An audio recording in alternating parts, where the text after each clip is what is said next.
वो भले ही बुरा था लेकिन हम उसको अच्छा मानते थे, इसलिए आंखें उसी की तरफ लगी रहेंगी, मन उधर ही लगा रहेगा। वो मिलता तो कितना अच्छा था।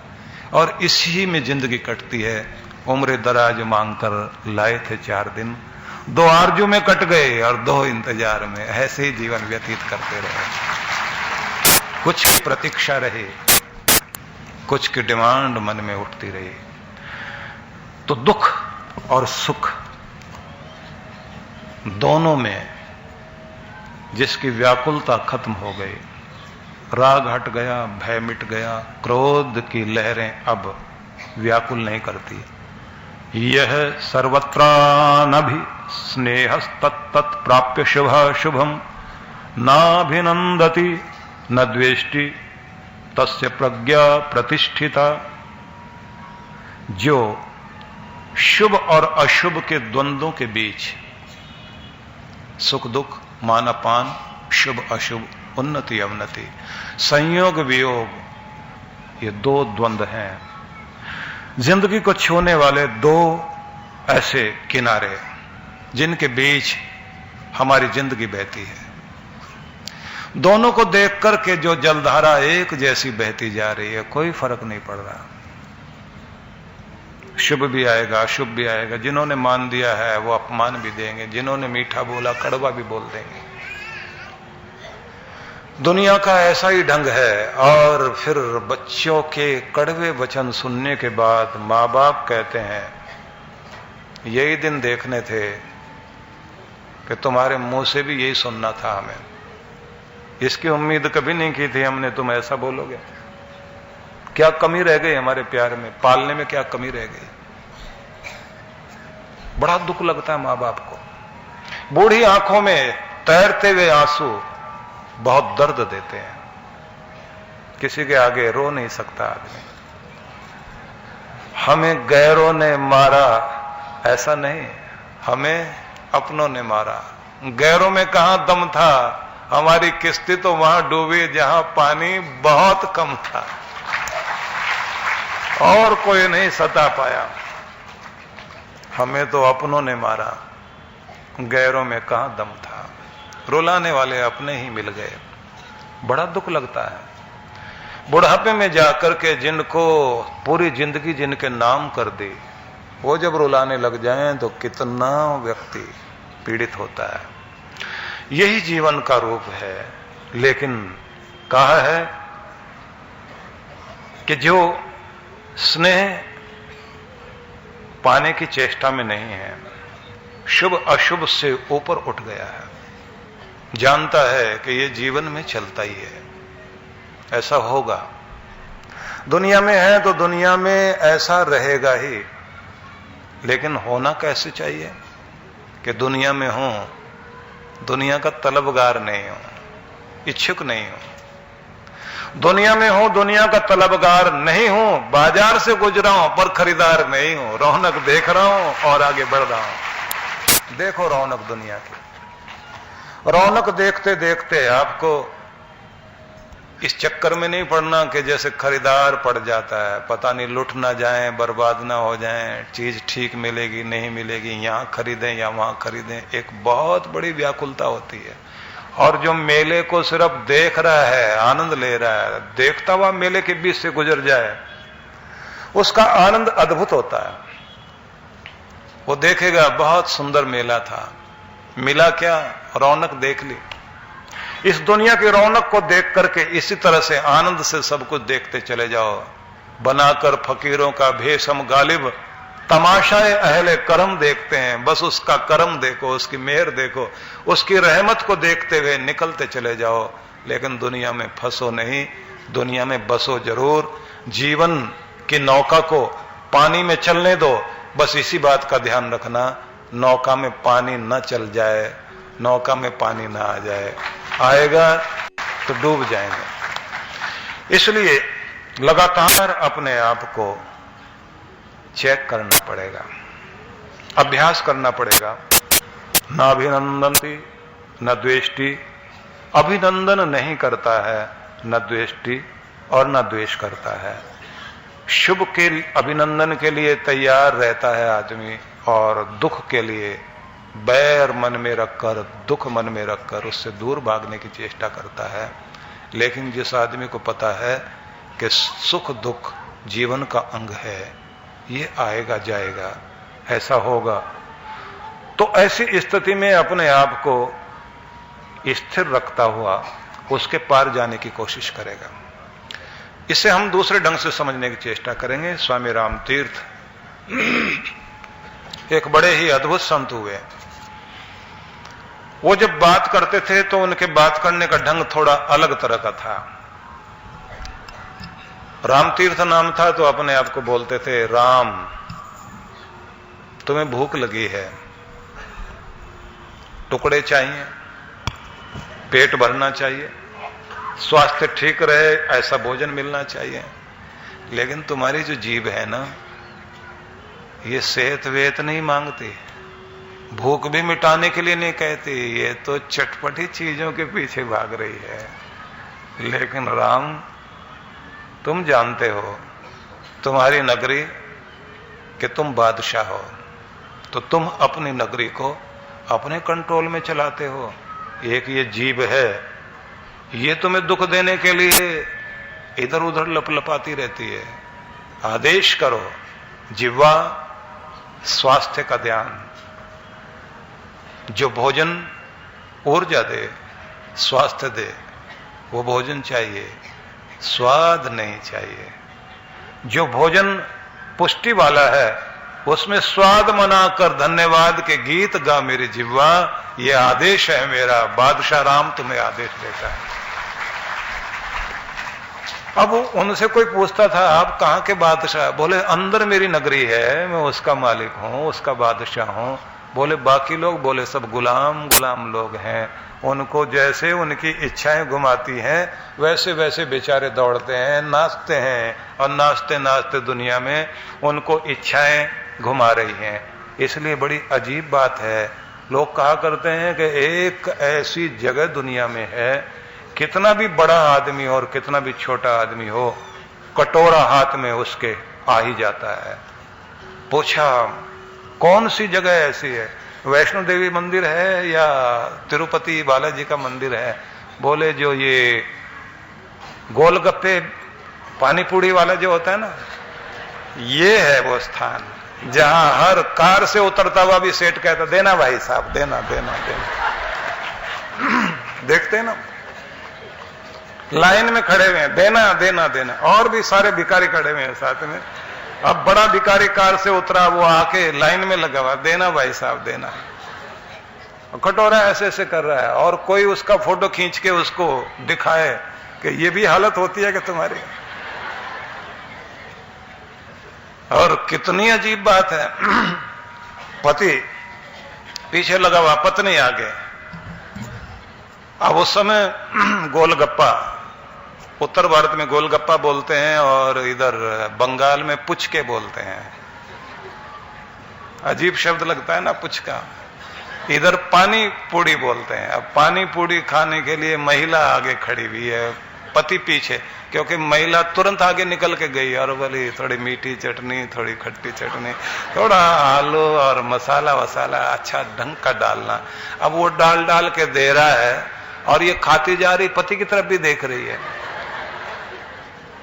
और उसको इशारा करती हूं लो। अब पति बेचारा जो है पीछे खड़ा हुआ है और वो देख रहा है ये खाती जा रही है और उसको इशारा भी करती है ले लो, और उससे पहले मुंह में डाल रही है। पति कहता खा ले नागिन। अब आ गया गुस्सा। नागिन बोलते हो? नहीं नहीं, मैं ये कह रहा हूं खा ले, ना गिन ना गिन ना गिन। गिनने की क्या जरूरत है? गिनने की जरूरत ही नहीं है। घबरा गया बेचारा, क्योंकि यहां गोलगप्पे के चक्कर में घर में कहीं 15 दिन तक झगड़ा ना हो जाए। जीभ कितनी पागल करती है। इसलिए बादशाह राम अपने आप को कहता है मैं बादशाह हूं अपनी नगरी का। उन लोगों को देखो जो गुलाम हैं, कहां खड़े हुए हैं। कोई कहे कि कोने में जाकर गली में नुक्कड़ में खड़ा होकर कोई आदमी हाथ में कटोरा लेकर, बड़ा आदमी, और वहां खा रहा है, लोग पास में आके कहते हैं नौकर को भेज देते, घर में लेके आ जाता। बोले जो मजा यहाँ है वो घर में आके खाने का नहीं है। तब तक तो ये जो है ना करारा करारा जो था ना, गड़बड़ कर जाएगा, उतना आनंद है ही नहीं। घर में बनवाएं तो भी बात नहीं बनती। अब लोगों को गरम गरम लेने के लिए वहीं जाके बैठते हैं। कुछ की आदत होती ना, सीधा चूल्हे के पास बैठ के गरम गरम खाना ही सामने आना चाहिए। शरीर का टेम्परेचर जितना है ना, उसको ध्यान में रख करके उचित तापमान में भोजन किया जाए तो उसका स्वाद। आगे बढ़ते हैं, क्योंकि इस विषय से आगे जाते हैं।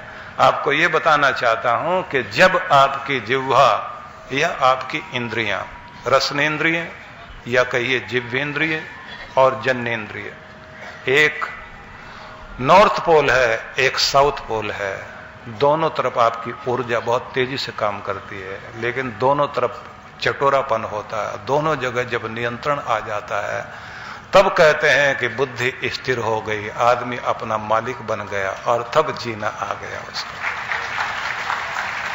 ये बड़ा अद्भुत है।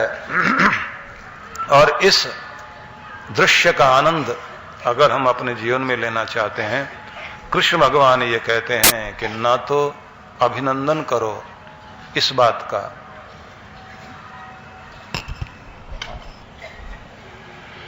न इस बात का अभिनंदन करो कि तुम्हें तुम्हारी मनचाही वस्तुएं मिलती चली जाएं, न इस बात के लिए परेशान हो जाओ कि जो चाहते थे वो मिला क्यों नहीं। क्योंकि जो जरूरी है, जो आवश्यक है, वो तुम्हारे पास होना चाहिए। जो जरूरी से अलग हटकर, जिसे आप कंफर्ट लेवल कहते हैं, थोड़ा सा कंफर्ट भी चाहिए आपको, लेकिन जो लग्जरी है, जब उसके पीछे भागने लग जाएंगे तो लग्जरी चीजों के पीछे भागते भागते आप अपने जीवन का संतुलन बिगाड़ बैठेंगे। बहुत सारे लोग जीवन में पदार्थ इकट्ठा करते करते ही पूरी जिंदगी व्यतीत कर देते हैं, जी नहीं पाए, अगली पीढ़ी के नाम छोड़ते हैं, वो सुख भोग लें, लेकिन वो सुख तब भोगेंगे, ये ध्यान रख लीजिए, जब उसका वो मूल्य समझते हो। वो उसका दुरुपयोग करने लग जाते हैं। आपकी मेहनत की कमाई जिस तरह से वो बर्बाद करते हैं, परिणाम ये होता है आपकी कमाई उनको बिगाड़ने के काम आती है, उनको सुधारने के काम नहीं आती। जो लोग अपने बच्चों को इतना सुकोमल, इतना नाजुक बना देते हैं कि जिंदगी की कठोरता का सामना कर ही ना पाए, नहीं जो सुख मैं भोगता रहा हूं उससे भी बड़ा सुख मेरे बच्चों को मिल जाए, और जो दुख मुझे मिला है मेरे बच्चों को ना मिले, आप ठेकेदार बन जाते हैं। ये सोचते हैं बच्चों को गर्म हवा नहीं लगनी चाहिए। बच्चों को सिखाओ गर्म और ठंडी हवा के बीच मजबूत रहकर जीना, उन्हें धन कमाना सिखाइए, धन देकर अमीर मत बनाइए। अगर धन देकर अमीर बनाओगे, अमीर नहीं बनेगा। कमाना सिखाइए, अमीर जरूर बनेंगे। धन देकर के लॉटरी लग जाने के बाद भी कितने लोग, बहुत पैसा, करोड़ों रुपया आ गया, उसके बाद भी थोड़े समय के बाद उसी तरह से गरीब हो जाते हैं, क्योंकि उनको संभालना नहीं आता। पैसे से पैसा आगे कमाना नहीं आता। उनको जब तक कमाना नहीं आएगा वो आगे अमीरी प्राप्त नहीं कर पाएंगे। इसलिए सीधा सा नियम है, कमाना सिखाओ, गुण दो, योग्यता दो, पात्रता दो, तपस्या दो, क्योंकि गीली कच्ची ईंटें, उनका बनाया हुआ मकान ज्यादा देर टिकने वाला नहीं। सूखी लेकिन आग में तपी हुई पक्की ईंटों से बनाइए किसी भवन को, हजारों सालों तक, हजारों आंधियां सहने के बाद इसी तरह से मजबूती से खड़े रहेंगे। इसलिए जो अपने बच्चों को तपाते हैं वो अपने बच्चों को मजबूत बनाते हैं। अपने बच्चों को बहुत आराम देकर मजबूत नहीं बना सकते। लाखों सालों तक ताप सहने के बाद कोई कोयला हीरा बना करता है। सब कोयले हीरे नहीं बनते, वही कोयला हीरा बनता है जिसने लाखों सालों तक ताप सहा, उसका कालापन नष्ट हो जाएगा, उसके अंदर वो पत्थर ऐसा बन जाएगा, उसके अंदर से हीरा निकलेगा, उसकी कीमत कोहिनूर बन जाए, उसकी कीमत कितनी हो सकती है, उसी को अनमोल कहा जाता है। अगर जिंदगी को अनमोल बनाना चाहते हो तो तपस्या करना सीख जाइए, और तपस्या कराओ बच्चों से भी, उन्हें मजबूत बनाओ, तभी आपके बच्चे भी सुखी होंगे। आप अपने कंधों पर बैठा कर दुनिया मत दिखाओ, बल्कि उनके कंधे इतने मजबूत करो और पांव इतने मजबूत करो कि हर पहाड़ पर चढ़ सकें, हर ऊंचाई पर चढ़ सकें। उन्हें सीढ़ियां मत दो, बल्कि उन्हें कहो अपने आप सीढ़ी बनाना सीखो। अपने आप अपने पांवों को, अपने हाथों को इतनी शक्ति दो, जहां भी ऊंचाई दिखाई देती है, जहां चढ़ना चाहते हो वहां अपनी हिम्मत से चढ़ो। दूसरों की मदद के लिए कभी हाथ नहीं फैलाओ। जब आप इस तरह सिखाते हैं तो ये बात ध्यान रखिए, बच्चों के अंदर एक शक्ति आती है और ये शक्ति उन्हें आगे ले जाती है। कमजोर बनाकर जो अपने बच्चों को छोड़ देते हैं, तो ये बात ध्यान रख लीजिए, कमजोर बच्चे जिंदगी का सामना नहीं कर पाते। जैसे ही उनके सामने कोई कठोरता आती है, कोई झटका लगता है, एकदम डिप्रेस होते हैं। कितने बच्चे ऐसे हैं वो जिंदगी को जीना ही नहीं चाहते, मरने को तैयार हो जाते हैं। थोड़ी सी बात बुरी लग गई, कमरा बंद कर लिया, अपने आप को चोट पहुंचा ली। बस याद रखो, हरिवंश राय बच्चन ने कहा था, पंक्तियां बड़ी अद्भुत हैं, कि तू जिंदा है तो जिंदगी की जीत पर यकीन कर, कि जिंदगी जीतेगी जरूर।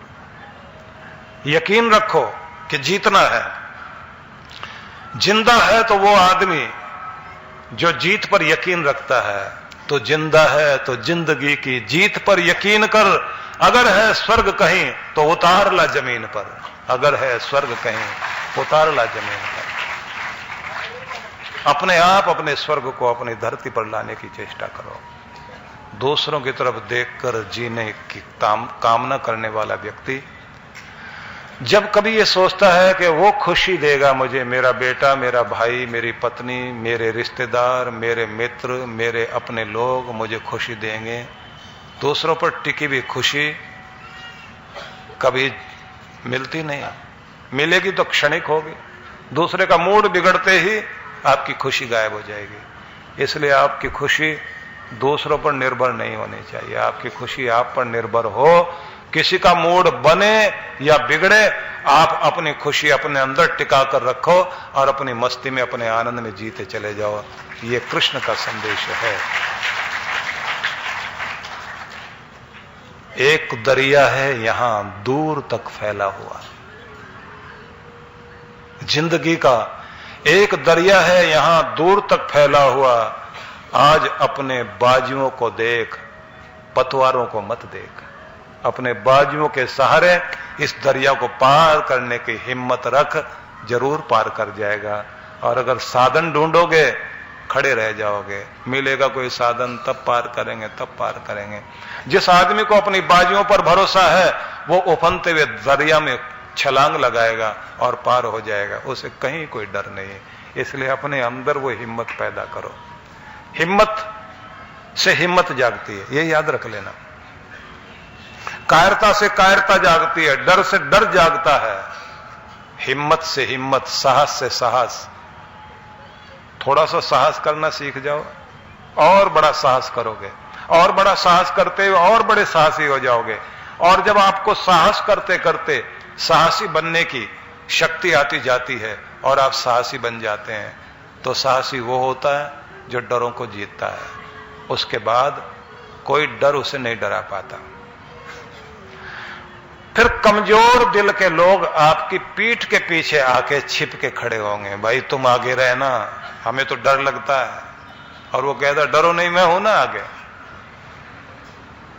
और ये साहस एक जन्म तक नहीं, अगले जन्म तक साथ जाएगा।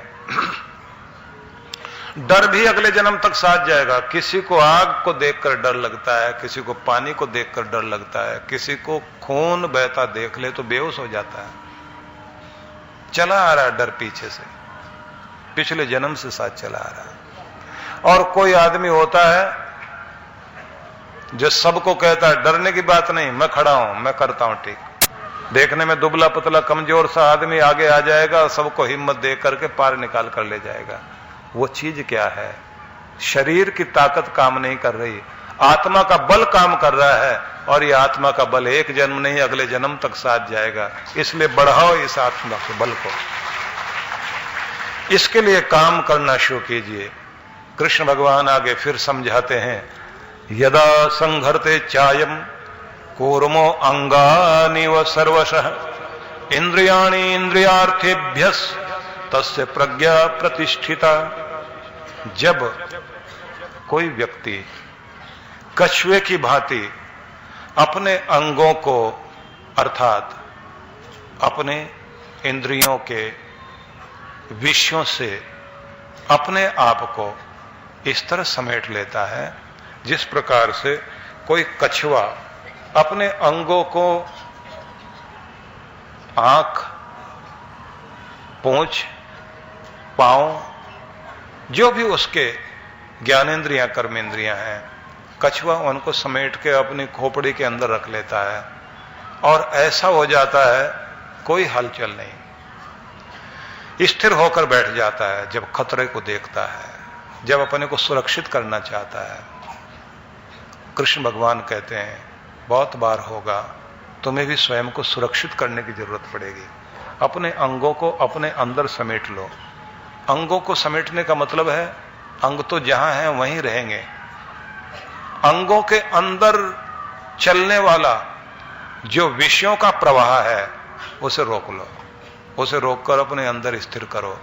अंदर स्थिर करना सीख जाओगे तो तुम्हारी हलचल खत्म हो जाएगी।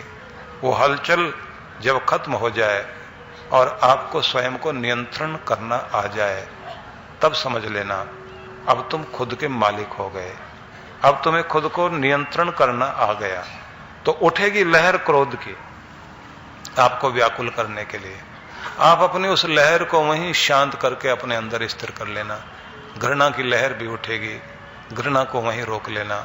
हो सकता है तुम्हारे अंदर कोई भय आ जाए, हो सकता है काम, क्रोध, लोभ, मोह, अहंकार, मद, मत्सर, कोई भी किसी प्रकार की ऐसी लहर जो आपको निराश कर सकती है, जो आपको छोटा कर सकती है, जो हीनता का भाव ला सकती है। अनेक तरह के भाव प्रवाह व्यक्ति के अंदर हर समय प्रकट होते हैं। 42 प्रकार की भाव भंगिमाएं चेहरे पर आती हैं। उन भाव भंगिमाओं के पीछे एक तरंग उठती है अंदर। जैसे आप देखते हैं कि किसी तालाब में एक कंकर फेंकिए, कंकर फेंकते ही डुब की आवाज आएगी और फिर लहरों का एक गोल घेरा बनता है। वो गोल घेरा वहीं रुकता नहीं, वो और लहरों को जन्म देता है। लहर पर लहर, लहर पर लहर, लहर पर लहर बनती चली जाती है। पूरा तालाब हिल गया। आपको भी किसी ने कोई बात कही, एक कंकर फेंक दी आपके मन में, कुछ बात बोलकर। लोगों को कंकर फेंकने की आदत है, कुछ भी शब्द कह देंगे, कुछ भी बोल देंगे आपको। ये जो किसी ने कुछ बोल दिया या गलत इशारा कर दिया आपको छोटा दिखाने के लिए, आंख ने कुछ देख लिया, कान ने कुछ सुन लिया, हाथ ने, चमड़ी ने कुछ स्पर्श कर लिया जो आपको पसंद नहीं था, वो कंकर अंदर फेंकी गई। चित्त की झील में लहर उठ गई। लहरों से और लहर, लहर है इच्छाएं, द्वेष की, विद्वेष की, प्रेम की, अनुकूल प्रतिकूल लहरें, जिन्हें पसंद करते थे वो लहर, या फिर जो आप पसंद नहीं करते वो लहर अंदर उठ गई, खलबली मच गई अंदर। अब आपका व्यक्तित्व हिल गया। कोई भी इशारा कर देगा। आपका बच्चा बहुत अच्छे से पढ़ रहा था बैठकर, आ गया किसी का फोन, कुछ भी बोल देगा। पिक्चर लगी हुई है, चलो इधर डांस में चलते हैं, इधर खाने के लिए चलते हैं, या यहां पार्टी है। अब वो कहता भाई पढ़ना है, एग्जाम सामने है, ऐसा भी क्या पढ़ना, आ जाओ। वो फिर कहता है कि भाई थोड़े से तो दिन रह गए, बाद में ये सब चलता रहेगा।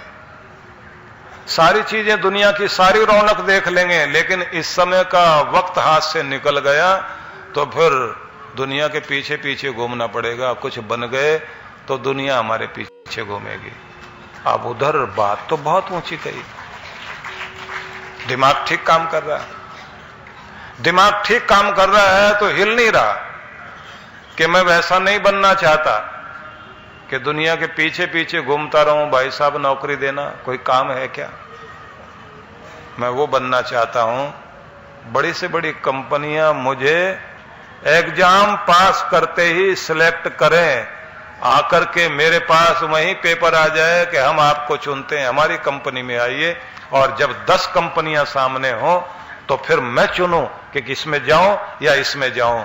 ऐसा ना हो मैं नौकरी के लिए पीछे पीछे घूमता रहा। तो दोस्त ने एक नहीं, 2-2, 4-4, 5-5 दोस्त आ गए। ऐसी भी क्या पढ़ाई है, एक दिन में ऐसा क्या हो जाएगा? अब ये कहता भाई मूड बनाकर कहीं बैठना होता है ना, तो आसान बात नहीं, बहुत मुश्किल से मूड बनाया है। अब पढ़ने का मूड है तो पढ़ेंगे। और जो नहीं पढ़ पा रहे हैं उनके लिए तो एक कोई बच्चे आपस में बोल रहे थे, बोले एक आदमी, एक लड़का बल्ब के ऊपर नाम लिख रहा है। पूछा किसका नाम लिख रहे हो? बोले अपने फादर का नाम लिख रहा हूं। किस लिए? बोले बल्ब है ना, इसे लगाऊंगा ऊपर, फादर का नाम रोशन करना है, इसी से होगा। बल्ब पर नाम लगा के रोशन करना चाहता है। जो खुद बल्ब बन जाए वो फादर का नाम नहीं, अपना नाम भी, मां का नाम भी, पिता का नाम भी, अपने पूर्वजों का नाम भी रोशन करेगा। हुआ है कोई एक आदमी रोशन करने वाला? बल्ब पर नाम लिख करके आप रोशन करना चाहते हो? ये तो पागलों वाली बात है। पागल से किसी ने कहा ऊपर छत पे क्यों लटके हुए? बोले आज हम बल्ब बन गए हैं। चमक क्यों नहीं रहे, लाइट नहीं आ रही? बोले पीछे से पावर गई हुई है, जब पावर आएगी तो चमकने लग जाए।